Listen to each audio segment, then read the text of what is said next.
All right, let's take a look at this one where I had a student who's working on polynomials, multiplying them.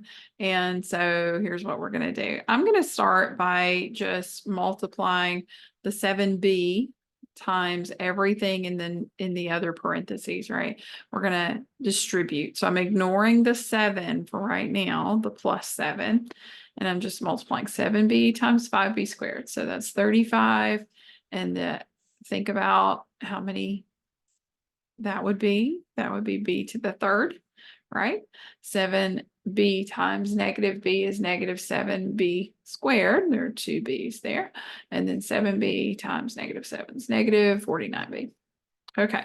Now we're done with the 7b. We're going to distribute the plus 7, the positive 7. So 7 times 5b squared is 35b squared. So I'm going to put that underneath the other b squared just to keep it in line. I think it's going to make this a little bit faster. 7 times negative b is negative 7b. I'm going to put that under the other b term. And then 7 times negative 7 is negative 49. So that helps me to see right away, I don't have any b cubes except this one. So there's nothing to combine. I'm just going to bring it down in front. Negative 7 plus 35 is 28. So 28b squared, and it's positive because 35 was positive. And then negative 49 minus 7 is negative 56. That's a b term.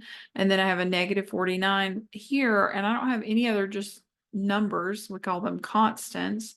So I would just bring it down. And that is the answer.